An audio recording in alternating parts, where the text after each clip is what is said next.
আসসালামু আলাইকুম বন্ধুরা, কেমন আছেন সবাই? আমি শিহাব আপনাদের সাথে আছি। আর আজকে জঙ্গলের ভিতর থেকে আপনাদেরকে ওয়েলকাম করছি। আমাদের ট্যুর গ্রুপের মেম্বাররা সবাই একে একে ক্যামেরার সামনে দিয়ে আসছে। তারা সবাই জঙ্গলের মধ্যে, তবে আমরা ভয়ঙ্কর এবং ভীতু কখন বাঘ, ভাল্লুক, সিংহ আমাদের উপর ঝাঁপিয়ে পড়ে। তো আমরা বনের মাঝখানে আছি এবং চারপাশ পর্যবেক্ষণ করছি।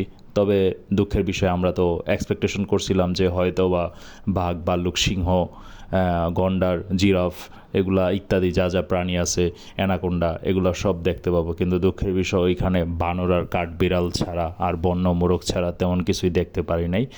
তো আর পাখি পাখি তো আছেই, তবে বনের মধ্যে দিয়ে হাঁটাটা ছিল অনেক সুন্দর একটা অনুভূতি, তবে ক্লান্তিকর ছিল। কারণ কখনো উঁচুতে উঠতে হয়, আবার কখনো নিচুতে উঠতে হয়। আমরা বনের মধ্যে দিয়ে হাঁটতেছিলাম, আমাদের লক্ষ্য ছিল হচ্ছে একদম শেষ প্রান্তে খাসিয়াপল্লী। তো খাসিয়াপল্লীতে গিয়েছিলাম, ওইখানের জনজীবন দেখলাম।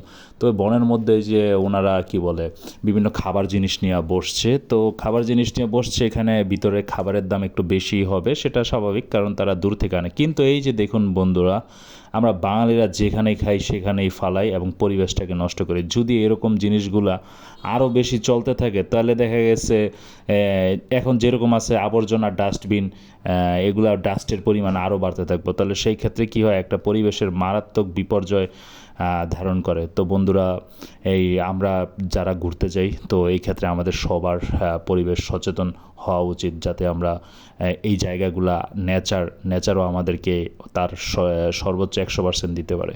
তো আমরা উঁচু ডাল থেকে নিচুতে নামছি, আবার নিচু থেকে উঁচুতে উঠতেছি। তো এরকমই হচ্ছে জঙ্গলের লাইফটা। তো বন্ধুরা, আপনারা দেখতে থাকুন এবং উপভোগ করুন আমাদের সাথে।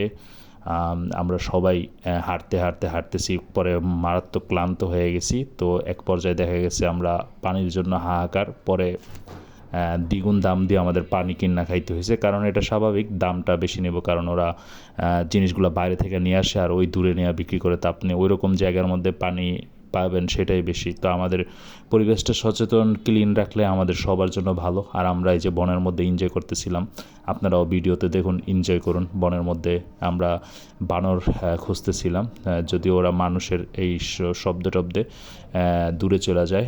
তো বন্ধুরা দেখুন, উপভোগ করুন, বনটা অসাধারণ ছিল। সবাই ভালো থাকবেন, সুস্থ থাকবেন, আর আমার জন্য দোয়া করবেন।